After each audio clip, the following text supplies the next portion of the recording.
नमस्कार। सतमोला कवियों की चौपाल में आप सभी दर्शकों का हार्दिक अभिनंदन है, स्वागत है। सतमोला कवियों की चौपाल आपकी अपनी चौपाल।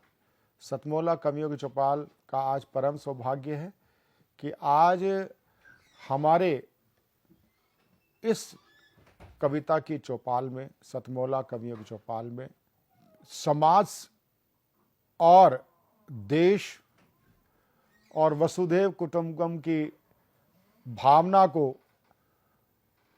जीने वाले हमारे बीच में अंतर्राष्ट्रीय सहयोग परिषद के महासचिव एवं सेवा इंटरनेशनल के प्रमुख आदरणीय श्याम पांडे जी हमारे बीच में, जरा जोरदार तालियों के साथ हम उनका अभिनंदन करते हैं।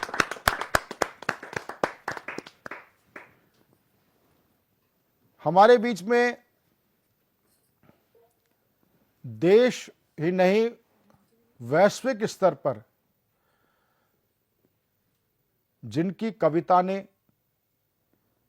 विश्व में, समूचे विश्व में अपनी कविताओं की छाप छोड़ी है, और वो केवल कवि ही नहीं, वे एक प्रेरक वक्ता, मोटिवेशनल स्पीकर भी हैं। आप संस्कार भारती के पुराने आप पदाधिकारी रहे हैं, और अभी हाल ही में आप संस्कार भारती की दिल्ली के आप अध्यक्ष रहे हैं। आप एक समाज में सर्वांगीण विषयों को लेकर के चर्चा करने वाली प्रमुख संस्था चेतना परिवार के भी आप अध्यक्ष हैं, और आप कविता को जीने वाले एक श्रेष्ठ कवि, प्रेरक वक्ता है। मैं जोरदार तालियों के साथ मैं अभिनंदन करता हूं राजेश चेतन जी का।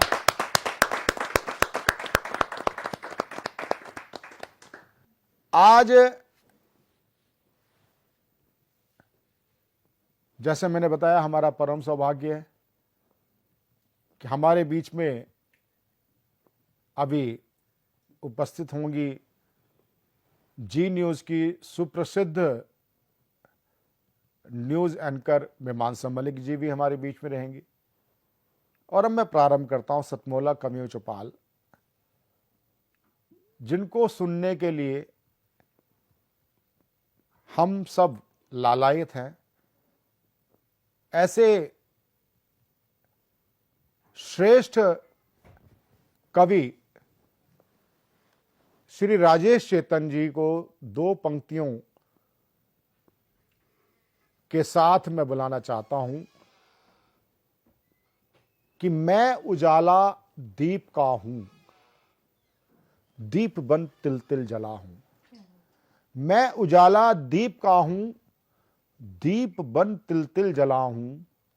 आंधियों की गोद में अंधियार पी पी कर पला हूं, अंधियार पी पी कर पला हूं। ऐसे श्रेष्ठ कवि जिन्होंने केवल कविता जगत ही नहीं, समाज को सूक्ष्मता के साथ जिया, समझा, और जीवन जीने की कला जो सिखाते हैं, श्री राजेश चेतन जी।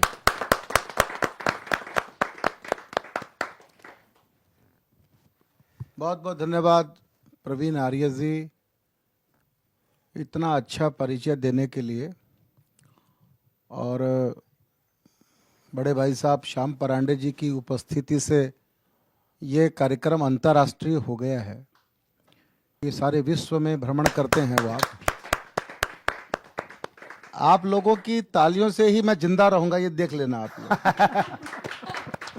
अगर मैं वेंटिलेटर पे गया तो आप सब रिस्पॉन्सिबल होंगे। मैं पहले से बता देता हूं, वैधानिक चेतावनी मान लेना इसको आप लोग। तो सावन का महीना चल रहा है और हमारे वृंदावन में कन्हैया इस समय फूलों के बंगले में विराजमान है। तो वहीं से कुछ पंक्तियां शुरू करना चाहता हूं। स्वागत। पूजा होगी अलग सभी की, प्रथम देवता देश को मानो। आहा। ये पूजा नहीं। हाँ। पूजा बड़ी खुश है कि मेरा नाम ले दिया है। पूजा होगी अलग सभी की, प्रथम देवता देश को मानो। देश बड़ा है सब धर्मों से, इस सच्चाई को पहचानो। मंदिर मस्जिद जोर जोर से नेता अपने चिल्लाते हैं, आहा। क्योंकि इन नारों के दम पर ये संसद में जा पाते हैं। मंदिर वाले वोट मिलेंगे जातिवाद की दीवारों से, आहा। मस्जिद वाले वोट मिलेंगे हिंदू मुस्लिम अंगारों से। देश प्रेम कैसा जब नेता कुर्सी पर जाएं बलिहारी, तुमको फिर से आना होगा भारत भू पर कृष्ण मुरारी। बहुत अच्छे, बहुत अच्छे, बहुत अच्छे, बहुत अच्छे। भारत भू पर कृष्ण मुरारी। और सारे भारत में कावड़िए निकले हुए हैं और कावड़ का ऐसा जलवा है, करोड़ लोग इस समय सड़कों पर हैं। हमने कुंभ किया, सारी दुनिया ने देखा जलवा भारत का। 60 करोड़ लोग त्रिवेणी में स्नान करके चले गए। ये सनातन की बहुत बड़ी विजय थी। बहुत अच्छे। अब 1 करोड़ लोग सड़कों पर हैं, गंगा जल लेके दौड़ रहे हैं, भाग रहे हैं। लोग देख रहे हैं ये क्या हो रहा है भारत में, कैसा भारत है ये। मैं भोले बाबा को कुछ पंक्तियां समर्पित करना चाहता हूं। स्वागत, स्वागत, स्वागत। क्योंकि सावन का महीना हो और कृष्ण की और शंकर की बात ना हो तो ये उचित नहीं होगा। क्यों, आप लोग क्या कहेंगे? बिल्कुल, बिल्कुल, बिल्कुल। तो सुनिएगा, मैंने अपनी दृष्टि से भोले बाबा को कुछ पंक्तियां समर्पित की। आदरणीय श्याम परांडे जी, भोले शंकर से मुस्काना सीखो जी, हाँ। रिश्तों का हर ताना बाना सीखो जी। बहुत अच्छे, बहुत अच्छे। खट्टी मिट्टी बातें तो घर में होंगी, प्रेम प्यार का राग सुनाना सीखो जी। बहुत अच्छे, बहुत अच्छे, बहुत। खट्टी मिट्टी बातें तो घर में होंगी, प्रेम प्यार का राग सुनाना सीखो जी। 2 या 3 के छोटे से परिवार हैं अब, भोले शंकर की बात कर रहा हूं मैं। 2 या 3 के छोटे से परिवार हैं अब, एक दूजे से खूब निभाना सीखो जी, सीखो जी। बहुत अच्छे। मानव ही क्या जीव मात्र से प्यार करो, सांपों को भी गले लगाना सीखो सीखो जी, बहुत अच्छे, बहुत अच्छे, बहुत अच्छे, बहुत अच्छे। और चंदा की शीतलता मस्तक पर रखकर, चंदा की शीतलता मस्तक पर रखकर प्रेम की गंगा नित्य बहाना सीखो जी। खुद पर खर्चा सीमित ही रखना अपना, और तो वहां शमशान में भी रह लेते हैं। खुद पर खर्चा सीमित ही रखना अपना, उलझन को ऐसे सुलझाना सीखो जी, बहुत अच्छे, बहुत अच्छे, बहुत अच्छे। उलझन को ऐसे सुलझाना सीखो जी। सीखो जी। आंख तीसरी का मतलब सीधा साधा। हाँ, हाँ, हाँ। आंख तीसरी का मतलब सीधा साधा। सीधा साधा। निज चेतन को नित्य जगाना सीखो जी, बहुत अच्छे, बहुत अच्छे, बहुत अच्छे। चेतन को नित्य जगाना सीखो जी। मैं राजेश चेतन जी की इस कविता पर मुझे बहुत एक बात मन से है, कहने को मन करता है। अभी दिल्ली सरकार की ओर से कुछ एक ऐसा प्रयास प्रारंभ हुआ कि जो स्ट्रीट डॉग्स हैं या जो आवारा कुत्ते हैं, उनको यहाँ से, दिल्ली से उनको अलग बसाया जाएगा। ये एक हाई कोर्ट ने एक ऑर्डर किया, लेकिन हाई कोर्ट से भी ऊपर पहले सुप्रीम कोर्ट का ऑर्डर आ चुका है कि आप किसी को, ये भी एक विडंबना है कि सुप्रीम कोर्ट के नीचे भी हाई कोर्ट ऐसा ऑर्डर दे सकता है क्या। ये एक थोड़ा सा न्यायिक प्रक्रिया में संशोधन की आवश्यकता है कि जब सुप्रीम कोर्ट का ऑर्डर आ चुका है कि आप किसी भी गली के आवारा पशु को, आप कुत्तों को आप कहीं अन्यत्र नहीं बसा सकते, क्योंकि ये उनका मौलिक अधिकार है। अब मौलिक अधिकार कैसे है? क्योंकि जिस जगह पर हम रह रहे हैं कभी वो उनकी जगह थी, उनके परिवार की, पुरखों की जगह थी। हमने जंगल काट दिए, हमने खेत खलिहान खत्म कर दिए, हमने पेड़ काट दिए, चिड़ियों का, पक्षियों का बसेरा हमने खत्म कर दिया, हमने पशुओं का जंगल खत्म कर दिया, सब काट डाले। वो आखिर जाएंगे कहां? बोलते तेंदुआ आ गया, कॉलोनी में तेंदुआ आ गया, कोई कहता कुछ आ गया। और मैं विजय गोयल जी, हमारे परम मित्र हैं, मैं विजय गोयल जी तक भी बात चैनल के माध्यम से पहुंचाना चाहता हूं कि जो उनके गांधी जी थे परम आदरणीय, वो तो स्वयं बकरी प्रेमी थे। बकरी का दूध पिया करते थे और साक्षात शिव शंभू भोले, उनका एक नाम पशुपतिनाथ भी है। नंदी, नाग देवता, मोर, ये जो है, जो कुत्ते होते हैं वो भैरव बाबा का एक रूप माना जाता है। तो दो विचार मिल रहे हैं, टकरा रहे हैं कि एक विचार, 1000 में से एक कुत्ता किसी को काटता है उसको आतंकवादी मान लिया जाता है, और आतंकवादी इतने खून की नदियां बहा जाते हैं, उनके लिए मानव अधिकार है, लेकिन इनके लिए मानव अधिकार नहीं है, पशु प्रेम नहीं।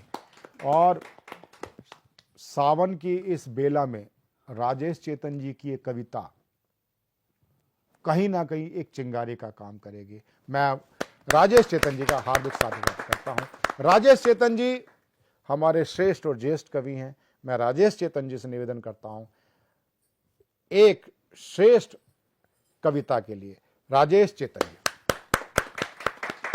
बहुत बहुत धन्यवाद डॉक्टर प्रवीण आर्य जी।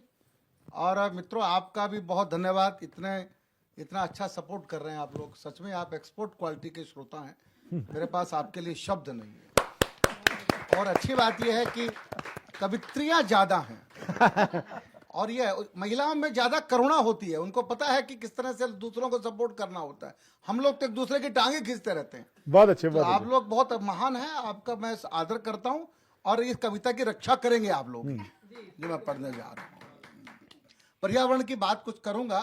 देखिए, मेरे से जो पिछली पीढ़ी थी, हमारी जो पिछली पीढ़ी थी, जिन्होंने आजादी से पूर्व देश में जन्म लिया, तो उन्होंने देश के आंदोलन में, आजादी के आंदोलन में भाग लिया। हमारे में से ऐसे भी कुछ बहुत सारे लोग हैं जो आजादी के लिए जेल गए, कुछ ऐसे भी हैं जिनको फांसी की सजा मिली। पर आजादी के बाद हम क्या करें, देशभक्ति का मतलब क्या है? तो मैं एक रचना सुना रहा हूं। स्वागत। देशभक्ति का आज के संदर्भ में क्या मायने हैं, बहुत अच्छा। मेरा साथ देना आप लोग। बिलनी के बेरों को खाओ, देशभक्ति हो जाती है। छोटी सी बात, करना क्या, प्रैक्टिकल बात कर रहा हूं। बिलनी के बेरों को खाओ, देशभक्ति हो जाती है, और सुदामा गले लगाओ, देशभक्ति हो जाती है। बहुत अच्छे, बहुत अच्छे, बहुत अच्छे, बहुत अच्छे। बिलनी के बेरों को खाओ, देशभक्ति हो जाती है, और सुदामा गले लगाओ, देशभक्ति हो जाती है। 10-10 बच्चे पैदा करना अब तो प्यारे बंद करो। मैं आप लोगों के लिए नहीं कह रहा हूं, जहां इशारा कर रहा हूं आप समझ रहे होंगे। 10-10 बच्चे पैदा करना अब तो प्यारे बंद करो, छोटा सा परिवार बनाओ, देशभक्ति हो जाती है। बहुत अच्छे, बहुत अच्छे, बहुत अच्छे, बहुत अच्छे, बहुत अच्छे। कोई फर्क नहीं पड़ता है बेटी हो या बेटा हो। यहाँ बेटियां बड़ी बड़ी संख्या में बैठी है। श्याम परांडे जी, मुझे एक सौभाग्य मिला कि मैं एक बार देश के बड़े जनरल बिपिन रावत साहब, एक हेलीकॉप्टर में उनका बलिदान हुआ, उनकी पत्नी भी उसी हेलीकॉप्टर में थी। तो उन दोनों पति पत्नी का अंतिम संस्कार दिल्ली कैंट शमशान घाट में हो रहा था। मैं भी खड़ा था जनता की भीड़ में, एक कोने में, आंखों में आंसू थे। अच्छा, मुझे ये नहीं पता था कि इनके कोई बेटा नहीं है। 2 बेटियां हाथ में अग्नि लेके अपनी माँ और बाप का अंतिम संस्कार करने आगे बढ़ी, तो वही खड़े खड़े 4 लाइनें शमशान घाट में खड़े होकर मैंने लिखी। बेटियों को समर्पित करता हूं। सारा जीवन बेटों से जब डरना है, सारा जीवन बेटों से जब डरना है, सत्ता बेटों को ही देकर मरना है, संस्कार जब बेटी भी कर सकती है, तब काहे को बेटे बेटे करना। तो मैं ये कहना चाहता हूं कि कोई फर्क नहीं पड़ता है बेटी हो या बेटा हो, कोई फर्क नहीं पड़ता है। बेटी हो प्रीति जी, कोई फर्क नहीं पड़ता है बेटी हो या बेटा हो, बेटी को भी खूब पढ़ाओ, देशभक्ति हो जाती है। बहुत अच्छे, बहुत अच्छे, बहुत अच्छे, बहुत अच्छे, बहुत अच्छे। पानी के भंडार है सीमित, थोड़ा थोड़ा खर्च करो। अगर आधे गिलास की प्यास है तो आधा गिलास पानी ही पियो। 3 काम करने पड़ेंगे पर्यावरण के लिए, पानी बचाओ, प्लास्टिक घटाओ और पेड़ लगाओ। बहुत अच्छे, बहुत अच्छे, बहुत अच्छे, बहुत अच्छे। ये 3 काम करने हम लोगों को। तब 2 लाइनें सुनना मेरी। पानी के भंडार है सीमित, थोड़ा थोड़ा खर्च करो, 2 लोटे से अगर नहाओ, देशभक्ति हो जाती है। बहुत अच्छे, बहुत अच्छे, बहुत अच्छे, बहुत अच्छे। अंतिम संस्कार में भैया कब तक पेट जलाओगे? अंतिम संस्कार में भैया कब तक पेट जलाओगे? शुभ अवसर पर पेड़ लगाओ। हाँ हाँ हाँ, देशभक्ति हो जाती है, बहुत अच्छे, बहुत अच्छे। देशभक्ति हो जाती है। और बोलना चाहता हूं, शौचालय निर्माण करेंगे, साफ सफाई रखेंगे। ये सारा काम अकेले मोदी जी का नहीं है, सबका है। शौचालय निर्माण करेंगे, साफ सफाई रखेंगे, झाड़ू अपने हाथ उठाओ। हाँ हाँ हाँ हाँ, झाड़ू अपने हाथ झाड़ू का उठाओ। मतलब वो नहीं है जो आप समझ रहे हैं, आपके घर वाली झाड़ू। झाड़ू अपने हाथ उठाओ, देशभक्ति हो जाती है। और बोलना चाहता हूं, दुनिया में तो घूम ही लेंगे, पहले देश में घूमो जी। आजकल बड़ा चलन हो रहा है विदेश में जाने घूमने का। अरे भाई घूम लेना, पहले भारत तो पूरा देखा है क्या? दुनिया में तो घूम ही लेंगे, पहले देश में घूमो जी। इंडिया फर्स्ट का मंत्र गुंजाओ। हाँ, इंडिया फर्स्ट का मंत्र गुंजाओ, देशभक्ति हो जाती है। रोज रोज चुनाव नहीं होंगे, रोज रोज चुनाव नहीं अब होंगे अपने भारत में। हाँ हाँ, एक साथ चुनाव कराओ, हाँ हाँ, बहुत अच्छे, बहुत अच्छे, बहुत। देशभक्ति हो जाती है। और आखिरी की 2 पंक्तियां सुनिएगा। होंगे आप भले विरोधी, पर ये देश हमारा है। होंगे आप भले विरोधी, पर ये देश हमारा है। मिलकर सारे देश चलाओ, बहुत अच्छे, बहुत बहुत देशभक्ति हो जाए। बहुत अच्छे, बहुत। ये थे राजेश चेतन जी। राजेश चेतन जी ने, देखिए, कविता का नियतार्थ केवल कविता नहीं है, कविता सुनाना नहीं है। कविता एक माध्यम है, अपनी भावना, अपनी समाज से जुड़ी हुई समस्या को इंगित करना और उसका समाधान भी देना। राजेश चेतन जी ने उस कवि धर्म का बखूबी पालन किया है। और राजेश चेतन जी ने 4-5 विषय ले लिए। आज अभी टीवी चैनल्स में मैं भी देख रहा था, महामहिम राष्ट्रपति मुर्मू जी ने 5-6 शहरों को, उनको स्वच्छता का उनको अवार्ड दिया। दिल्ली के एनडीएमसी को भी मिला है, और केवल एमडीएमसी को मिला है, क्या दिल्ली को भी मिल सकता था? उसके लिए जरूरी है हमें अपने व्यवहार को भी, केवल ये काम एमसी निकाय नहीं करेगी, हमारे व्यवहार में भी स्वच्छता होनी चाहिए। जब हम खुद स्वच्छ रहते हैं, साफ सुथरे कपड़े पहनते हैं, और सावन की बात हुई, शिव शंभू भोले की बात हुई, जो कुत्ता है ना, कुत्ता भी जब अपनी जगह बैठता है, वो भी साफ करके बैठता है, जगह को करके बैठता है ना। तो ये प्रवृत्ति यदि हम कुत्ते से, अगर ये हम एक उसका सद्गुण ले लें, तो बहुत एक स्वच्छता की ओर हम आगे बढ़ सकते हैं। हमारे बीच में वैश्विक हिंदी समाज को अंतर्राष्ट्रीय सहयोग परिषद के महासचिव के रूप में, और जिन्होंने सेवा को अपना माध्यम बनाया, विश्व में जो जाने जाते हैं, सेवा इंटरनेशनल। पूर्व में आप श्रद्धेय चमन लाल जी के आप सहयोगी रहे, आप विदेश विभाग देखते रहे। और अगर मैं आपके सामने ग्लोब रख दूं और मैं आपसे ये कहूं कि कहीं भी पेंसिल से इस ग्लोब पर, विश्व के ग्लोब पर कहीं टिक कर दो, वहाँ पूछो कि यहाँ पर हमने जाना है अथवा हमारी ये समस्या है, कुछ सहायता हो सकती है, तो ये श्याम परांडे जी की एक विशेषता है। इतना विदेश विभाग में और ये जो 2-3 अपने संगठन है, उनके माध्यम से जो आपने कार्य किया हुआ, संपर्क के जितने धनी हैं, आपको निराशा नहीं मिलेगी। कई बार मैंने भी श्याम भाई साहब से कहा, श्याम भाई साहब ये समस्या है, इस बच्चे को वीज़ा नहीं मिल रहा, इस बच्चे का ये है, इस बच्चे का वो है, कई तरह की। इस प्रकार के सेवाभावी कार्यकर्ताओं के लिए समर्पित, संगठन को समर्पित, और आज आप अंतर्राष्ट्रीय सहयोग परिषद जैसी संस्था को, सेवा इंटरनेशनल के साथ आप काम देख रहे हैं। आप हमारे आदरणीय हैं। सतमौला कवियों के चौपाल में आप दूसरी बार आप आ रहे हैं और आपने विश्व में आपने सेवा कार्य के साथ हिंदी को भी आप भाषा के रूप में जी रहे हैं, व्यवहार के रूप में जी रहे हैं। आज कल जो एक नया विवाद है कि भाषा विवाद नहीं है, एक हमारा व्यवहार विवाद बन गया है। मराठी मानुस हिंदी भाषाई क्षेत्र वाले को पीटता है। एक बार मैं महाराष्ट्र में गया कार्यक्रम में प्रवास की दृष्टि से, तो वहां पर मैंने पूछा, भाई आप का यहाँ मराठी प्रेम ज्यादा है और हिंदी पर क्यों है? तो उसने एक बात बड़ी अजीब सी मुझे कही। कहते कि हमारा हिंदी भाषा से हमारा विरोध नहीं है।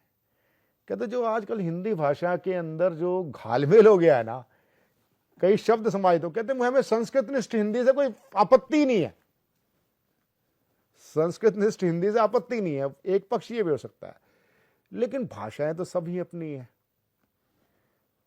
और जब हम वसुधैव कुटुंबकम की बात करते हैं, ऐसे व्यक्ति हमारे साथ बैठे हों तो इस पर भी हम विचार लेंगे। और श्याम परांडे जी को मैं आदर सहित आमंत्रित करता हूं अपनी बात करने के लिए। श्याम परांडे जी।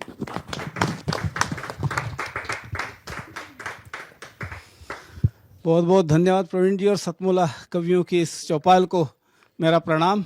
सभी कवि कवित्री सभी को प्रणाम। मेरा जैसे परिचय दिया हुआ है, तो मैं विश्व भर में जो भारतीय समाज फैला हुआ है, जिसको डायस्पोरा कहते हैं भारतवंशी है, उनके बीच में काम करता हूँ। और मुख्य बात तो ये है कि ये समाज प्रगतिशील है। जहाँ भी जाते हैं कुछ भी नहीं ले जाते हैं, और 5, 10, 20 साल में वहाँ अपनी जगह बना लेते हैं। उस देश के विकास में अपना योगदान करते हैं, भारत के लिए भी योगदान करते हैं, और जहाँ जाएंगे वहाँ पर कहीं भी संघर्ष निर्माण नहीं करते हैं।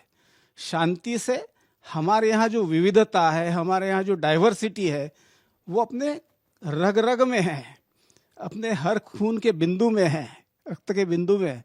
इसलिए किसी भी समाज की संस्कृति को हम आत्मसात करना बहुत आसानी से होता है, और वहाँ की संस्कृति को भी हम उसका विकास कैसा हो इस तरह से प्रयास करते हैं। और उसी में एक प्रयास है सेवा। तो जब विदेश में हमने भारतीय समाज को कहा कि आप जहाँ हैं उस देश की भी सेवा करो, उस समाज की भी सेवा करो, तो पहले तो वो कहने लग गए भारत में सारी समस्या यहाँ क्यों कह रहे हो। लेकिन धीरे धीरे उनके समझ में आया कि हर समाज की अपनी समस्या रहती है। और यदि मैं कहूँ कि रोज, अभी मैं दक्षिण अफ्रीका जाकर आया, डरबन शहर में प्रतिदिन भारतीय समाज 10,000 लोगों को खाना खिलाता है। अरे वाह, बहुत फ्री में, कोई पैसा नहीं, कोई। तो ऐसा सब जगह है। और इसको मैं यदि अमेरिका की तरफ, यूएसए की तरफ ले जाऊं तो वहाँ भी ऐसे ही कार्य चलते हैं। तो सब तरह से यहाँ जैसी सेवाएं हैं, वहाँ भी सेवाएं हैं। और अपने समाज की विशेषता ये है कि ये सारा वॉलंटियरिंग से होता है, स्वयंसेवी से होता है, सभी स्वयंसेवी संगठन इस नाते होता है। और पाश्चात्य देशों में उसका चार्ज भी होता है वॉलंटियरिंग का। तो मेरा चार्ज 1 घंटा मैं वॉलंटियरिंग करूं तो मेरा $5 होता है, $10 होता है, $15 होता है। लेकिन भारतीय समाज के लोग कोई चार्ज नहीं करते। अरे बहुत। अपना आदर्श तो भगवान श्री कृष्ण है। भगवत गीता के 3 अध्याय में वो कहते हैं, न मे पार्थास्ति कर्तव्यम त्रिषु लोकेषु किंचना।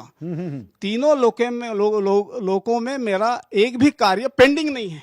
मैं पटापट करता हूं, जब चाहे जब जो करना है वही करता हूं। और एक बार 1 मिनट के क्षण भर के लिए सोचिए कि वो यदि वो अपना कार्य नहीं करते हैं, वो पालक है विष्णु भगवान, श्री कृष्ण भगवान, तो क्या होगा? तो जग में तो हाहाकार मच जाएगा।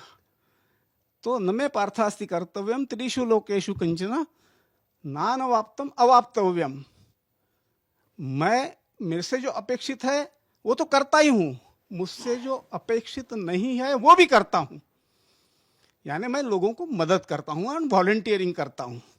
नानवाप्तम अवाप्तव्यम वर्त एव च कर्मणि, मैं करके दिखाता हूं। बहुत तो ये भगवान श्री कृष्ण अपने पहले और आदर्श ऐसे स्वयं सेवक है। वो जिस तरह से समाज की सेवा करते हैं, इसमें यह है कि पहला जो है मेरी ड्यूटी है, मैं करता हूं।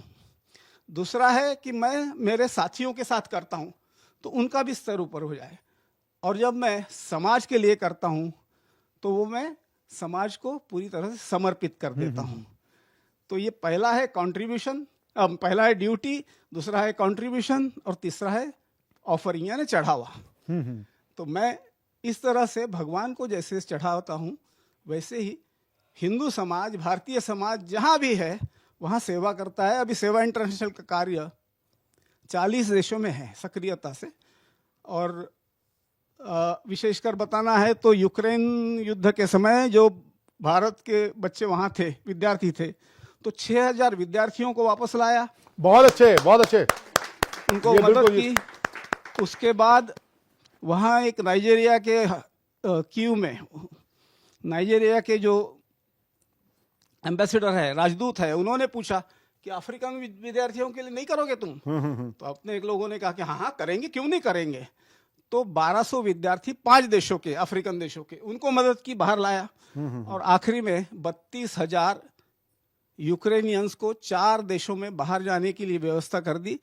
उनके पासपोर्ट नहीं थे, उनके डॉक्यूमेंट्स नहीं थे, सब बनवाया और बॉर्डर क्रॉस करवाई, रिफ्यूजी स्टेटस दिलवाया, उनकी वहाँ पर खाने पीने की व्यवस्था, रहने की व्यवस्था प्रारंभ में इस तरह से अपने वॉलंटियर्स ने किया, भारतीय समाज ने किया। बहुत अच्छे, बहुत अच्छे, बहुत अच्छे। ये बड़ी अचीवमेंट सेवा इंटरनेशनल की तरफ से हुई है।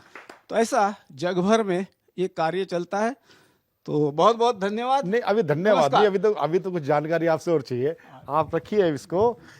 श्याम जी, क्योंकि आप ना वैश्विक हिंदी परिवार का भी आप काम देख रहे हैं, एक ये सेवा एक आयाम हो गया। अब ये जो हिंदी, वैश्विक हिंदी परिवार के रूप में जो आप कार्य देख रहे हैं, इसकी प्रमुख क्या उपलब्धि, गतिविधि है? ऐसा है, वैश्विक हिंदी परिवार की परिकल्पना कोरोना काल में हुई और तब से आज तक गत 5 वर्ष ये कार्यक्रम प्रति रविवार शाम को जग भर में जहाँ जहाँ हिंदी प्रेमी है वो जुड़ते हैं। 40-50 ऑनलाइन है। तो 40-50 ऐसे लेखक, कवि सब इकट्ठा आते हैं और हिंदी की बात करते हैं। और ये एक भी बीच में खड़ा नहीं लगा है, तो कंटिन्यूटी के साथ वो चला हुआ है। तो अपने आप में एक विशेष प्रयोग है। लेकिन ये एक बात हो गई। दूसरी बात यह है कि भारतीय भाषाओं की अपनी विशेषता है। और ये जो भाषा का भी विवाद प्रवीण जी ने उठाया था विषय, तो ऐसा नहीं है। भारतीय भाषाएं आपस में कभी लड़ी नहीं। आप 100, 200, 500 साल पहले जाएंगे तो किसको कौन सी भाषा आती थी ऐसा कहेंगे आप? व्यवहार तो चलते ही थे। और भारतीय व्यापारी विश्व भर में जाते थे, विश्व भर से सोना लेकर आते थे, यहाँ से मसाला जाता था, कपड़ा जाता था, सारे दुनिया को कपड़ा पहनाते थे। तो ये अपनी विशेषता थी। जहाँ जाएंगे वहाँ की भाषा सीख लेते थे। तो व्यापार भी चला, पैसा भी कमाया। हम 30% से ज़्यादा जीडीपी वर्ग विश्व का हम लेते थे, भारत करता था। तो इसीलिए सोने की चिड़िया कहलाता था। तो ऐसा यह समाज है। तो अपनी भाषाएं जहाँ जहाँ जो समाज है, तो तमिल है, तेलुगु है, कन्नड़ है, बंगाली है, असमी है, उड़िया है, या तो कश्मीरी है, पंजाबी है, सारी भाषाओं के लिए हम चिंता करते हैं। और सब जगह हम जहाँ जहाँ जाते हैं तो संस्कृति भाषा से एक्सप्रेस होती है। तो इसलिए हर भाषा को अपनी मातृभाषा मानकर अपने घर में मातृभाषा का ही उपयोग करना चाहिए। ये हम सबको कहते हैं, पूरे भारतीय समाज जो बाहर बैठा हुआ है उसको हम यही बताते हैं कि बच्चों के साथ वो अंग्रेजी में बात करे, वो फ्रेंच में बात करे, वो कैसे, आप माता पिता मत छोड़ना नहीं है। तो इस तरह से अगली पीढ़ी पर भाषा पहुंचेगी, और भाषा पहुंचेगी तो संस्कृति टिकेगी और आगे बढ़ेगी। ये उसका उपाय है। और मेरा ऐसा मानना है कि अपनी भारतीय जो संस्कृति की विशेषताएं हैं उसमें परिवार यह बहुत प्रमुख ये है, फैमिली जिसको कहते हैं आजकल ना खूब चलता है। तो मैं मेरा एक अनुभव भी बताऊंगा, सेवा से संबंधित है। एक अमेरिकन युवती 23-24 साल की कैलिफोर्निया से आई हुई थी, और 2 महीना उसको हमने महाराष्ट्र में एक छोटे से गांव में सेवा के लिए रखा, वहाँ की सेवा संस्था के साथ। तो पहले दिन वो कहती है क्या बढ़िया होता यदि पूरा विश्व एक ही भाषा बोलता। तो उसको लगता था कि मैं अमेरिकन हूँ, अंग्रेजी बोलती हूँ, तो ये इनको भी अंग्रेजी आना चाहिए। तो हमने व्यवस्था की थी कि एक लिखी पढ़ी अंग्रेजी और मराठी बोलने वाली और एक विद्यार्थिनी उसके साथ थी। तो वो ट्रांसलेट करती थी, इंटरप्रेट करती थी, भाषांतर करती थी। 2 महीने के बाद उसका पूरा हो गया, और वो वापस जाते वक्त रोज डायरी लिखनी होती है इनको, इंटर्न्स को। तो आखिरी दिन की डायरी पढ़ने लायक थी। पहला विषय था कि अमेरिका में सब लोग परिवार की बात करते हैं, फैमिली की बात करते हैं, फैमिली की कॉन्फ्रेंसेस होती है, कोई जीता नहीं है। यहाँ परिवार की बात कोई करता ही नहीं है, फैमिली की बात कर ही नहीं रहा है। लेकिन गत 2 महीने से मैं एक परिवार में रहती हूँ जहाँ छोटा सा एक कमरा है मेरे लिए, और रोज हर घर में मेरे लिए भोजन भी तैयार होता है। घर में पका हुआ भोजन मुझे खिलाया जाता है। और ऐसे बहुत से परिवार है जो कल क्या खाएंगे उनको पता नहीं है, लेकिन मेरा पेट भरे इसकी चिंता करते हैं। बहुत ये परिवार की संकल्पना। फिर उसने आगे भी लिखा कि अमेरिका में सब लोग पूछते हैं तुम्हारा घर कितने बेडरूम वाला है, 4 बेडरूम, 5 बेडरूम, 10 बेडरूम। वो बड़े प्रतिष्ठित परिवार से थी। उसके पिताजी एक IT कंपनी के ओनर थे, और माता और पिता अलग हो गए थे, जहाँ जैसे है प्रचलन। तो वो लिखती है फिर बाद में कि सब यही चर्चा करते हैं कि तुम्हारा घर कितना बड़ा है, कितने बेडरूम का है, तुम्हारी कौन सी कार है, और तुम्हारे जेब में जो वैलेट है, पर्स में जो वैलेट है उसमें कितने क्रेडिट कार्ड्स है। यहाँ इन सब की कोई चिंता नहीं है। जो चिंता है वो समाज की है, गांव की है, एक दूसरे में प्यार से रहने वाले लोगों की है। और इसीलिए ऐसा जीना हमने सीखना चाहिए। ये अपनी विशेषता है समाज की, और अपनी भाषाएं ये सब टिका सकती है। इसलिए पूरे विश्व में हम हिंदी की, बच्चों को हिंदी पढ़ाने की व्यवस्था, तेलुगु पढ़ाने की व्यवस्था, मराठी पढ़ाने की व्यवस्था ऐसी खड़ी कर रहे हैं। अपनी मातृभाषा में घर में बोलना चाहिए सबने। धन्यवाद। श्याम जी, एक चीज और पूछनी थी आपसे, क्योंकि आप सतमोला कवियों के चौपाल से आप परिचित तो है नहीं। आप 3 वर्ष पूर्व आए थे, और इन 3 वर्षों में आपने सतमोला कवियों की चौपाल को आपने देखा भी है। देखा यानी कि व्यवहार में भी देखा है। सतमोला कवियों की चौपाल में निर्लेप रूप से यदि मैं आपसे पूछूं, आपको इसका कार्य आपको कैसा लगा? नहीं, बहुत बड़ा है, बढ़िया है। ऐसा है, समाज में चेतना लानी है, समाज में जागृति लानी है, जागरण लाना है, धर्म के विषय है, समाज के विषय है,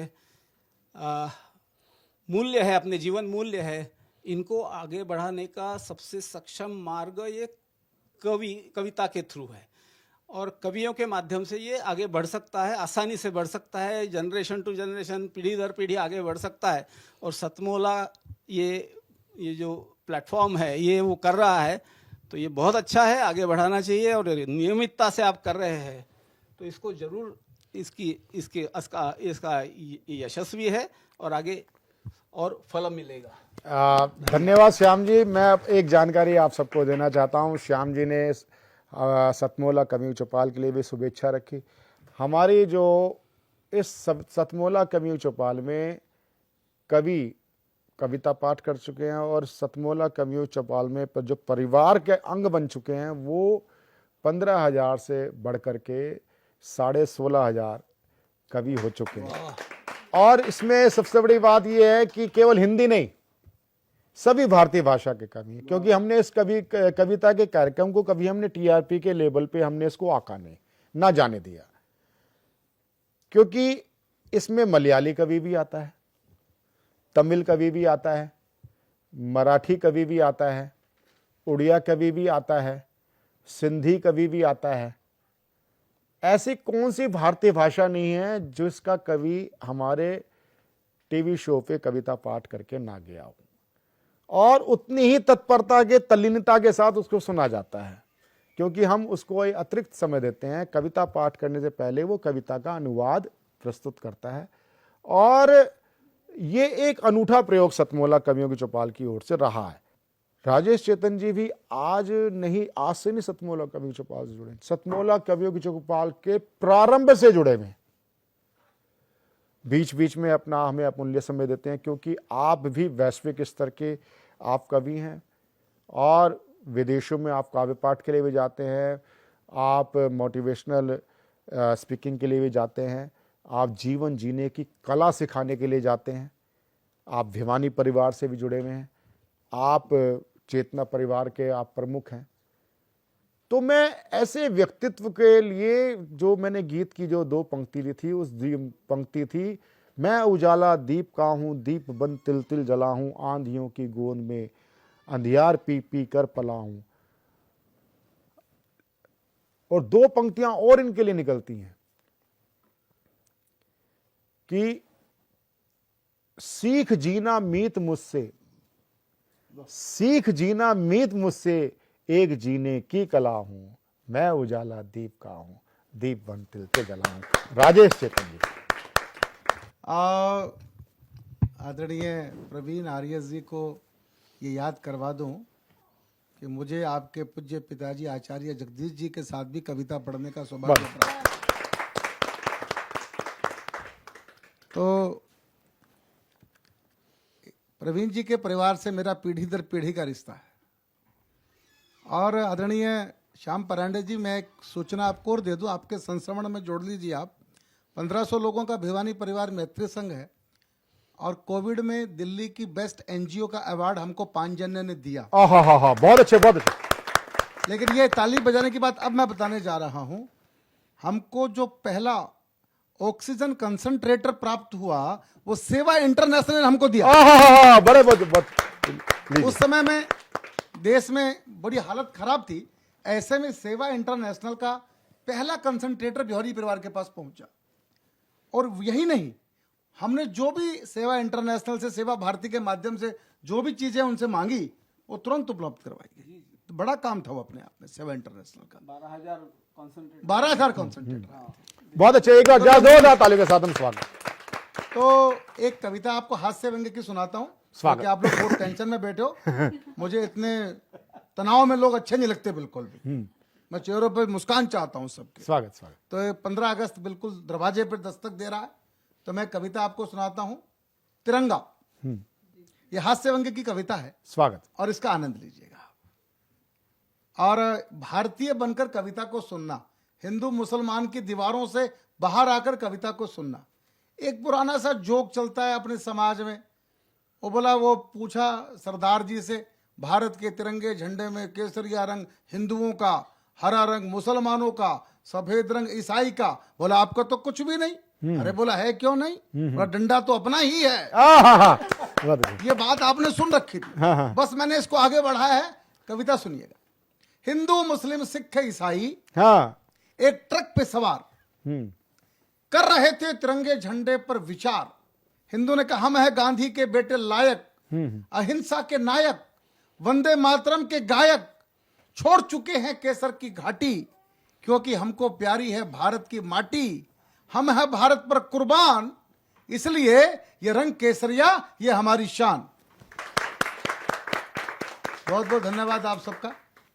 हिंदू मुस्लिम सिख ईसाई एक ट्रक पे सवार कर रहे थे तिरंगे झंडे पर विचार। हिंदू ने कहा, हम है गांधी के बेटे लायक, अहिंसा के नायक, वंदे मातरम के गायक, छोड़ चुके हैं केसर की घाटी, क्योंकि हमको प्यारी है भारत की माटी, हम है भारत पर कुर्बान, इसलिए ये रंग केसरिया ये हमारी शान। बहुत अच्छे, बहुत अच्छे, बहुत अच्छे। मुस्लिम ने कहा हरा यानी हरियाली, हरियाली है तो खुशहाली, खुशहाली है तो चार चार घर वाली, और तुम्हारी तरह केवल एक या दो नहीं, 1 दर्जन बच्चे पालने से भी नहीं डरते हैं। आहा, इसलिए हम इस हरे रंग पर मरते हैं। आहा, ये हरा रंग हमारी समृद्धि का सितारा है, इसलिए हमको प्यारा है। बहुत अच्छे, बहुत अच्छे। ईसाई ने कहा सफेद यानी शांति, शांति है तो भाईचारा, इसलिए हम भाइयों को चारा डालकर ईसाई बना रहे हैं। बहुत अच्छे, बहुत अच्छे।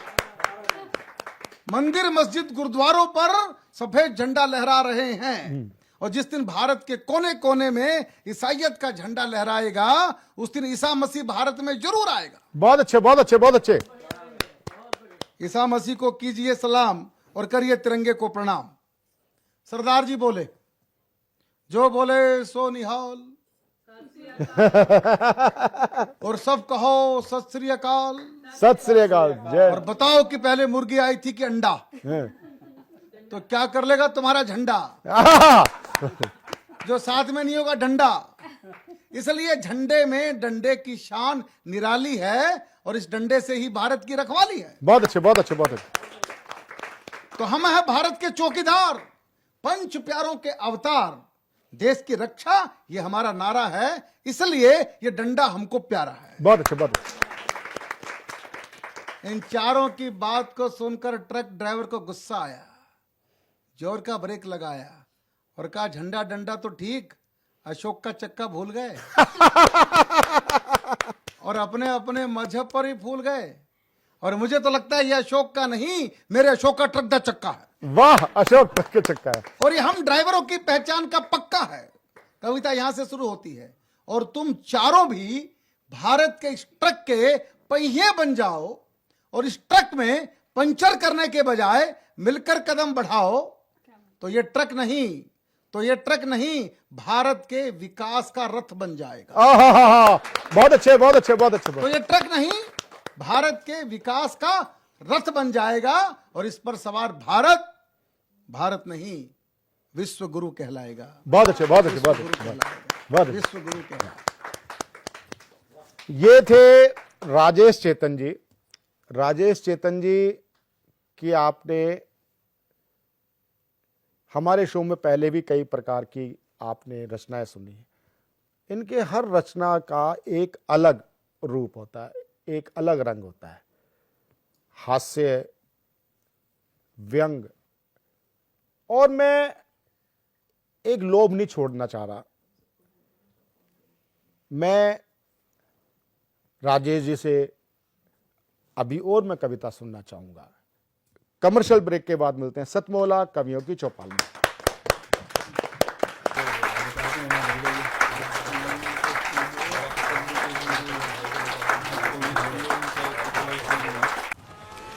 शिट। रोहन, अभी तक पढ़ाई शुरू नहीं की ना तुमने? बालकनी का ग्लास भी तुमने ही तोड़ा था ना?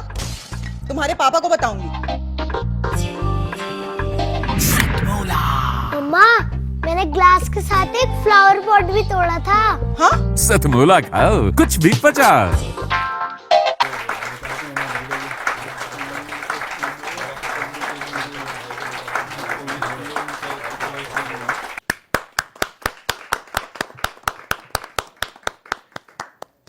एक बार मैं फिर आपसे निवेदन करूंगा, जितने भी हमारे दर्शक बैठे हैं, जरा जोरदार ताली के साथ हम स्वागत करें एक ऐसे व्यक्तित्व के लिए।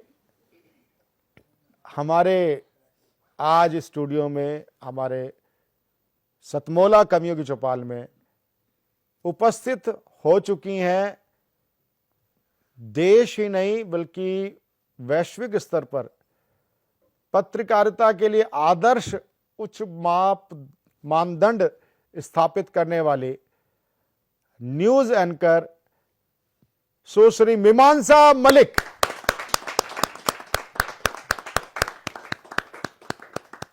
मीमांसा जी के लिए मैं ये जरूर कहूंगा कि जब हम एक दूरदर्शन का समय था। दूरदर्शन जब था और दूरदर्शन के बाद संस्थान समाचार पत्रकारिता में आया, इलेक्ट्रॉनिक मीडिया में सबसे पहले जी न्यूज, फिर तो और आ गए, फिर प्रतिस्पर्धा हो गई और आज न्यूज भी कहीं खो गई है, न्यूज एंकर भी खो गया है। आज जो एंकर है वो सुप्रीम कोर्ट का जज है वो जो कह दे, वो एक कहावत चलती थी कांग्रेस के टाइम में, खाता ना वही जो केसरी कह दे वो सही। और ऐसे में जो उच्च पत्रकारिता का, इलेक्ट्रॉनिक मीडिया की पत्रकारिता का जो एक लाइन खींच करके मीमांसा जी ने दे दी है, उसको पार करना आसान नहीं है। एक बार जोरदार ताली के साथ स्वागत करें मीमांसा जी। प्रवीण जी, बहुत बहुत शुक्रिया मुझे आज यहाँ पर आमंत्रित करने के लिए। सतमोला कवियों की चौपाल यहाँ पर सजी हुई है और जो माहौल है वो बहुत ही काव्यमय, आनंदमय है।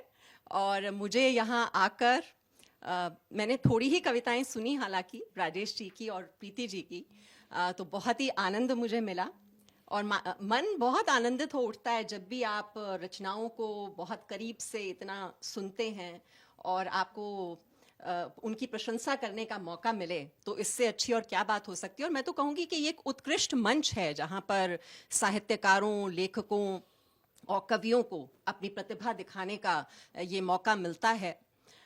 और सृजनशीलता को ऐसे आयाम मिल जाएं तो मुझे लगता है कि इससे बड़ी बात नहीं हो सकती। और मुझे ये पता चला है कि यहाँ पर काव्य पाठ का आयोजन लगातार होता रहता है, सभी भारतीय भाषाओं में होता है, किताबों का विमोचन भी होता है।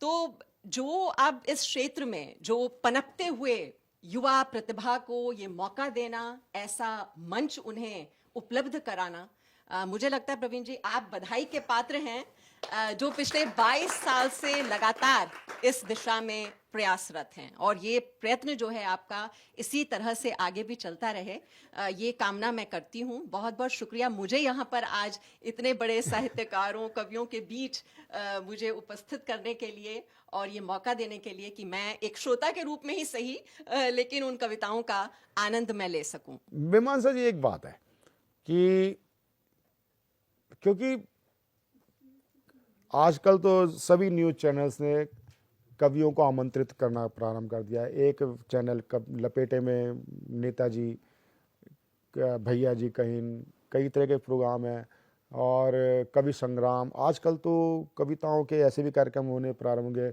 प्रीमियर लीग व क्रिकेट लीग की तरह भी अभी कार्यक्रम अभी कोई आयोजित हो रहा है। यानी कि आज कविता वैश्विक स्तर पे जो शीर्ष है ना, वहां पर आ चुकी है। और कविता शीर्ष पे रहे, कविता शीर्ष पे रहे और उस शीर्ष को मेंटेन करे, एक तो ये दृष्टिकोण के से मैं आपसे पूछ रहा हूं, क्योंकि आपकी जो न्यूज समाचार पत्रकारिता ने इलेक्ट्रॉनिक मीडिया में, खासकर प्रिंट मीडिया, तो आज भी प्रिंट मीडिया ने भी वो है ना, खरबूजे को देख के खरबूजा रंग बदल लेता है, तो प्रिंट मीडिया भी काफ़ी बदलाव पर है। लेकिन जो इलेक्ट्रॉनिक मीडिया में जो समाचार था,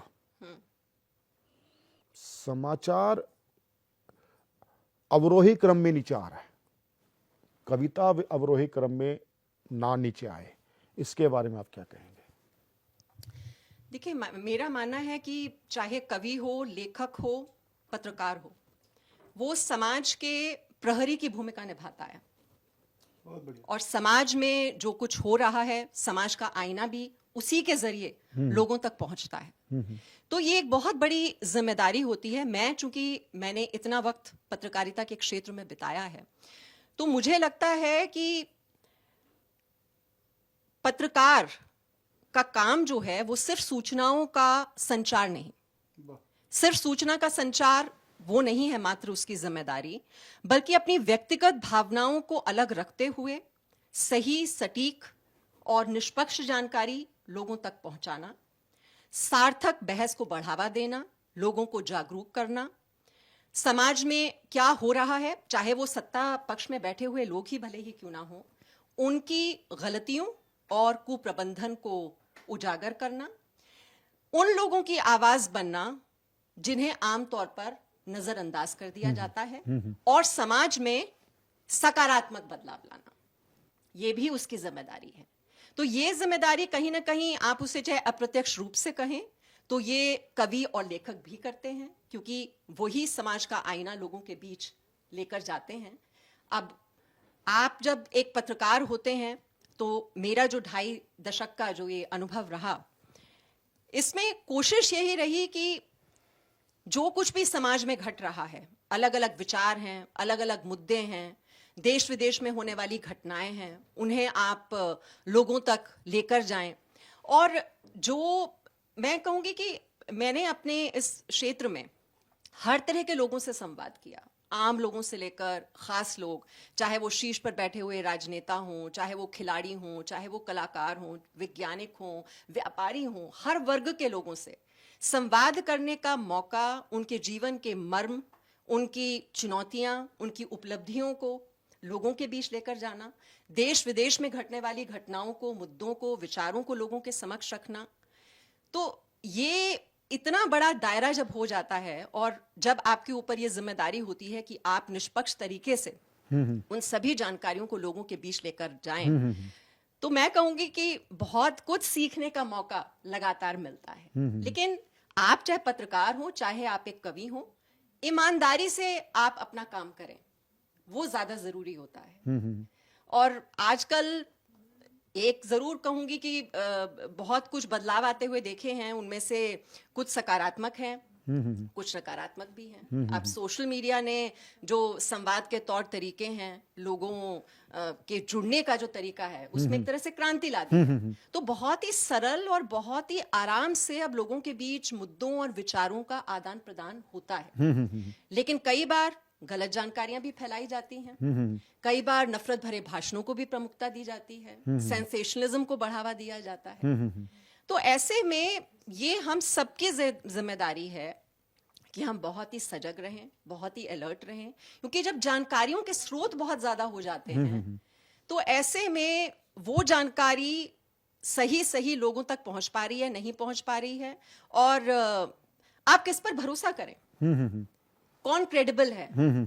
तो ये जिम्मेदारी कहीं ना कहीं पत्रकारों पर भी बहुत आती है कि वो सही सटीक जानकारी, फैक्ट्स को वेरीफाई करें, क्रॉस चेक करें और तब लोगों के बीच वो पहुंचाएं, ताकि भ्रम की स्थिति पैदा ना हो। क्योंकि आजकल टकराव की स्थिति भी बन जाती है, तनाव और सामाजिक वैमनस्य, जो हमारा सामाजिक ताना बाना है, टूटने का जो डर है, वो कहीं ना कहीं बढ़ जाता है जब जानकारी के इतने ज्यादा स्रोत हो जाएं।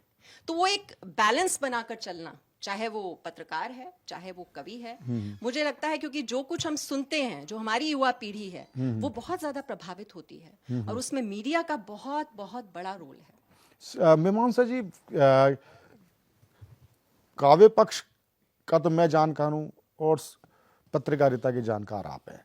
मैं काव्य पक्ष का एक पक्ष आपके सामने रखता हूं कि राजेश चेतन जी उस कविता जगत के संवाहक हैं, ये देखते हैं। और मैं प्रामाणिकता के साथ कह सकता हूं कि राजेश चेतन जी ने कभी भी कविता का ऐसा मंच साझा नहीं किया जहां पर वल्गैरिटी हो।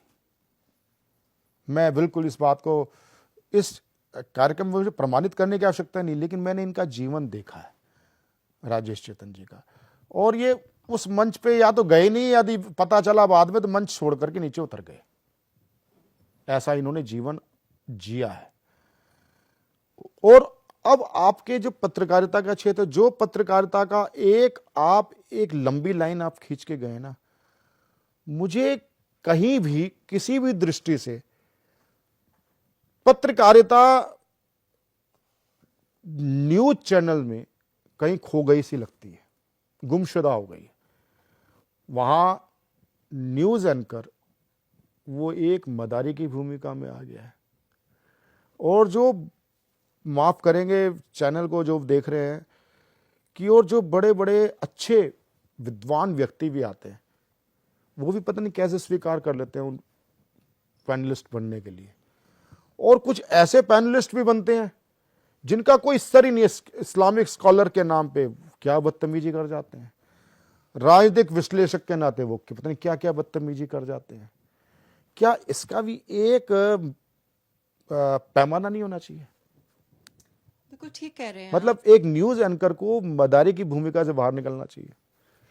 मुझे लगता है इसमें जो व्यवसायीकरण टेलीविजन का मुझे लगता है कि वो कहीं ना कहीं एक टीआरपीज की एक अंधी दौड़ लगी हुई है, और जो काम करने वाले हैं शायद वो भी कई बार मजबूरी में। मैं आपको अगर अपना एक्सपीरियंस बताऊं तो जब हर हफ्ते ये होता है, टीआरपी के चार्ट्स होते हैं, क्या ज़्यादा देखा गया क्या नहीं देखा गया, तो ये कहीं ना कहीं प्रेशर हर किसी पर होता है, क्योंकि आप भी जानते हैं कि अब जब कंपटीशन इतना ज़्यादा बढ़ जाता है, इतने सारे चैनल्स हैं, काम करने वाले इतने लोग हैं, तो एक स्पर्धा रहती है कि आप कहाँ पर उस बाजार में खड़े हैं। अब वो बाजारीकरण होना नहीं चाहिए, व्यवसायीकरण होना नहीं चाहिए, लेकिन कहीं कहीं मजबूरियां तो हैं ही कि आप चैनल को चलाएंगे कैसे। चलाने के लिए आपको पैसे चाहिए। अब वो पैसा, वो रेवेन्यू कहाँ से आएगा, तो वो माथापच्ची भी करनी पड़ती है उस चैनल को चलाने के लिए। तो ये भी आपको समझना होगा, लेकिन एक पूरी जिम्मेदारी या पूरा दोष मीडिया पर मर देना, मुझे लगता है ये भी सही बात नहीं है, क्योंकि ये तो मैंने खुद अनुभव किया जब टीआरपी चार्ट्स आते थे और जब ये कहा जाता है कि बहुत ही पॉजिटिव न्यूज को बढ़ावा दिया जाना चाहिए और नेगेटिव न्यूज जो है उसे आप बिल्कुल अलग रखिए, तो जहां किसी कार्यक्रम में अगर कुछ ड्रामा हो जाता था या कुछ ऐसी सेंसेशनलिज्म हो जाती थी, जो क्राइम स्टोरीज थी, वो ज्यादा लोग देखते थे। तो ये तो जो लोग हैं वो भी कहीं ना कहीं डिसाइड करते हैं कि वो क्या देखना चाहते हैं, आप उसी हिसाब से लोगों को देने के लिए मजबूर हो जाते हैं। आप देखेंगे कि जो क्राइम स्टोरीज होती हैं जहां वायलेंस बहुत ज्यादा है, जहां पर बम गोले चल रहे हैं, अगर मैं आपको हाल के दिनों की वो बताऊं, जो यूक्रेन युद्ध चला, अब रूस यूक्रेन युद्ध चल रहा है, देखा जाए तो दूसरे देशों के बीच की एक लड़ाई है, उसमें इंडियन पर्सपेक्टिव आप एक हद तक आप तलाशेंगे कि हमारे मार्केट्स पर क्या प्रभाव पड़ रहा है, लेकिन लोगों को वही आनंद आता है देखने में कि बम गोले छूट रहे हैं, चल रहे हैं, क्या आगे हो रहा है। तो एक जो न्यूज होती है जिसमें आपको ये नहीं पता कि आगे क्या होने वाला है, एक क्यूरियोसिटी एलिमेंट होता है, या वायलेंस होती है, या क्राइम स्टोरीज होती हैं, वो आप चाहें या ना चाहें, लेकिन लोगों की डिमांड होती है, वो उससे देखा जाता है उस कंटेंट को, और उसी हिसाब से जो आपके जो चैनल के जो स्ट्रेटेजिस्ट्स होते हैं, जो ये बैठते हैं, माथापच्ची करते हैं कि लोगों को क्या पसंद है और क्या वो देखना चाहते हैं, जब आप उस कंटेंट को स्टडी करते हैं, उस हिसाब से आप उन्हें आगे अब एक राजेश चेतन जी भी कुछ प्रश्न पूछना चाहते हैं, कभी एक पत्रकार से बात करना चाहते हैं। नहीं, मैं देखिए, मेरा तो एक चुनौती आपके सामने रखना चाह रहा हूँ ये वाली। अभी मैं कोयला मंत्रालय में गया था मीमांसा जी, तो मैं वहाँ जज की भूमिका में था। स्वरचित कविता प्रतियोगिता श्याम परांडे जी चल रही थी, तो सब अपनी अपनी कविता सुना रहे थे, मैं जजमेंट लिख रहा था अपना। तो एक आया पार्टिसिपेंट, उसने कहा देखिए ये मैंने आधा घंटा पहले कविता AI से बनाई है, मैं कवि नहीं हूँ, और आप इस कविता को सुनिए। और उसने AI वाली जो कविता थी वो प्रस्तुत की, और वह पार्टिसिपेंट फर्स्ट आते आते बच गया। उसने अगर ये नहीं कहा होता कि मैं AI वाली कविता पढ़ रहा हूं, तो मैं उसको प्रथम दे देता। तो ये चुनौती इतनी बड़ी है। अब हमारी जब कविताएं AI बनाएगा तो हम तो सब के सब क्या करेंगे। दूसरी चुनौती ये है कि आपके AI एंकर भी आ गए हैं चैनल के ऊपर। तो मैं ये जानना चाहता हूं कि पत्रकारिता में और कविता में AI कितनी बड़ी चुनौती है, ये थोड़ा सा अगर आप बता पाए तो अच्छा लगेगा। बिल्कुल, सारी चर्चा जो है वो आजकल मैं कहूँगी कि आर्टिफिशियल इंटेलिजेंस बिल्कुल केंद्र में है, और ऐसा नहीं है कि सिर्फ पत्रकार ही इससे प्रभावित होंगे या कवि ही इससे प्रभावित होंगे, ज्योतिष भी हो रहे हैं। हाँ, जो AI एस्ट्रोलॉजर्स हैं, आजकल हर क्षेत्र में आप देखें तो AI घुस चुका है, और ये आने वाले वक्त के लिए मैं कहूँगी कि बहुत बड़ी चुनौती रोजगार के पर्सपेक्टिव से बहुत बड़ी होने वाली है। और जो काम आजकल जो हमारी बात होती है, आपस में जो मीडिया कर्मी काम कर रहे हैं, तो हर फील्ड में अब जो कैमरामैन हैं, चाहे वो टेक्निकल साइड है, चाहे वो कंटेंट है, अगर आप एआई से कहेंगे कि आप स्क्रिप्ट लिख के दे दीजिए, तो जो काम 10 लोग 1 घंटे में 2 घंटे में देते हैं अपनी मौलिकता को पूरा इस्तेमाल करते हुए और अपनी प्रतिभा से, तो वो आपको चंद सेकंड्स में दे देता है। मैं आपको रोक रहा हूँ, आज सुबह का एक्सपीरियंस आपके साझा कर रहा हूँ श्याम जी। शाखा में आज मेरी गुरुदक्षिणा थी और मेरा बौद्धिक था, मैंने एआई से कुछ कमांड दी। राष्ट्रीय स्वयंसेवक संघ गुरुदक्षिणा उत्साह, कुछ पॉइंट्स दीजिए। उसने हमको 10 पेज की रिपोर्ट बना के दी थी। मेरा बौद्धिक बिल्कुल तैयार था और मैं धारा प्रवाह बोला, लोगों को क्या पता मैं एआई बोल रहा हूँ। और एक मेरा भी अनुभव ले लीजिए। मैंने ज्योतिष की बात की ना, मेरी जन्मतिथि स्पष्ट नहीं है, क्योंकि हिंदू पर्व पद्धति से तो है कि मेरा जन्माष्टमी की मध्य रात्रि 12 बजे से लेकर 12:15 बजे के बीच में जन्मदिन है। और माताजी का भी स्वर्गवास हो चुका है, पिताजी का भी हो चुका है कब। और हमारे पिताजी ने नाम भी साहित्यिक रखे हुए हैं, प्रवीण आर्य, नाम कन्या राशि, जन्म तिथि पर। जैसे सरकारी स्कूल में पढ़े हैं भाई, हम तो पढ़ाते थे तो भाई हाथ पकड़ के लिए भाई साहब ले गए, उन्होंने भाई एडमिशन नहीं हो रहा था, एक साल आगे पीछे कर दिया। और महीने भी गड़बड़ हो रही थी, महीना भी गड़बड़ कर दिया। अब कुछ वर्ष पहले, 10-15 वर्ष पहले, बल्कि 25 वर्ष पहले, मैं नाड़ी केंद्र है सफदरजंग के लिए, मैं अपना अंगूठा इंप्रेशन दे के आया था, तो उन्होंने भी मेरी राशि निकाली कि वृष। चलो भी ठीक है। अब इसके बावजूद में मैं रोज देखता था मेरा ये भविष्य बल क्या है, तो भविष्य गलत आता था, कन्या से भी उससे भी। फिर थक हार करके वैसा मैं एआई पे चला गया, चैट जीपीटी पे। मैंने उस पर लिख दिया कि भाई मेरा ये ऐसे ऐसे, मेरी अपनी हस्तरेखाएं भेज दी। उन्होंने कहा भाई बायां भी भेजो। उसके बाद उन्होंने कहा भाई जन्म तिथि, मैंने जन्म तिथि तो मतलब ऐसा था, तूफान आया था, ये आया था, वो वाला हिसाब किताब है, कुछ बताओ। तो उसने कहा कुछ तो बताइए।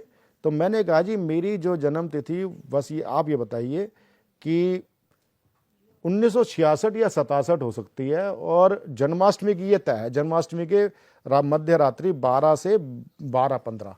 तो भगवान कृष्ण भाई साहब उन्होंने तो पूरा, जो ज्योतिषी कम से कम मेरी जन्म कुंडली बनाने के कम से कम 5100 रुपये लेता, वो उसने भाई 5 मिनट के अंदर, और बार बार पूछ रहा है और कोई सेवा बताइए, और सेवा कोई बताइए, और कोई सेवा बताइए, और तो और। मेरा पेट है, घर का एक सदस्य है सिम्बा, मैंने अपने बेटे की पता कराई, और मैंने कहा कि मेरे परिवार में मेरा सदस्य है, ये पेट है, सिम्बा नाम का डॉग है, और उसकी जन्म तिथि है 10 मई, और इतना वर्ष है। एआई ने उसकी भी निकाल दी, चैट जीपीटी ने।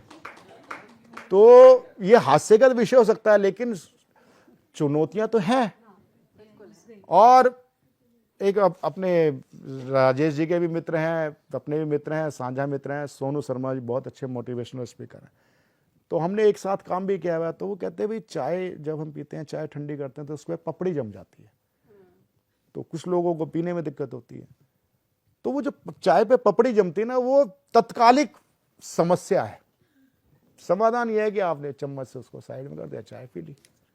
एआई भी मेरा जहां तक माने एक तात्कालिक समस्या है। समाधान यह है कि हमें अपने जीविका के जो साधन भी है ना, उसके हिसाब से मेंटेन करने पड़ेंगे। तो हमारे बीच में आप सब लोग आए, आपका हार्दिक आभार। सतमोला कवियों की चौपाल में आज हमारे देश भर से कवि पधारे। हमारे बीच में पधारे देश के लब्ध प्रतिष्ठित कवि राजेश चेतन जी, हमारे बीच में समाज सेवी वैश्विक हिंदी परिवार के प्रमुख, अंतर्राष्ट्रीय सहयोग परिषद के महासचिव, सेवा इंटरनेशनल के प्रमुख श्याम परांडे जी, जो विश्व में हिंदी के ध्वज पताका फहरा रहे हैं सेवा कार्यों के माध्यम से। कितना सुंदर संयोग है, ऐसे व्यक्तित्व वो हमारे बीच में पधारे। हमारे बीच में पधारी पत्रकारिता के उच्च आदर्श को स्थापित करने वाले सुप्रसिद्ध न्यूज़ एंकर में मानसा मलिक, राजेश चेतन जी के माध्यम से भी, और आप जितने सभी लोगों के माध्यम से या विशिष्ट अतिथियों के माध्यम से, ये एक कविता का परिवार है, सभी भारतीय भाषाओं की कविता। इसमें कविता भी है, स्टोरी टेलिंग भी है, और इसमें 3 प्रकार के व्यक्ति तो रहते ही हैं, नवांकुर, मध्यांकुर जो मंचों पर हैं लेकिन अभी जमे नहीं है, और वृद्धांकुर 85 साल का भी बुजुर्ग आकर हमें कहता है कि मुझे मंच चाहिए, तो ये एक चिंतन करने वाला विषय है कि उसको मंच उपलब्ध नहीं है। वो सृजन अच्छा कर रहा है लेकिन उसके पास, तो ये वृद्धांकुरों के लिए, मध्यांकुरों के लिए, नवांकुरों के लिए, और एक और है श्रेणी जो आपकी मंच पे बैठे हुए लोगों की कविताओं को पसंद करता है। हमारे बहुत से लोग हैं जो क्या होते हैं कि अपने बच्चों को नच बलिए, सिंगिंग कंपटीशन में भेजते हैं। आप खुद अपने बच्चों को कविता की ओर उन्मुख कर रहे हैं, ये एक बड़ा ही साधुवाद वाला कार्य है जो आपके लिए ही, दर्शकों के लिए, और आप दर्शकों के बीच में से भी कोई कविता पाठ करना चाहता है, चाहे वो किसी भी श्रेष्ठ प्रसिद्ध कवि की कविता पढ़ना चाहता हो, स्पष्टता होनी चाहिए कि मैं राजेश चेतन जी की सुप्रसिद्ध कवि हैं, मैं उनकी कविता मुझे बड़ी अच्छी लगती है, मैं उनकी पढ़ना चाहता हूं, तो हम आपको मौका देंगे। इसका भी एक प्रकार है, अनिवार्यता क्या है कि आपको सतमोला कवियों की चौपाल की सदस्यता 5 वर्ष की लेनी अनिवार्य है। 6-6 महीने के अंतराल में आप काव्य पाठ कर सकते हैं, केवल हिंदी नहीं, सभी भारतीय भाषाओं के लिए।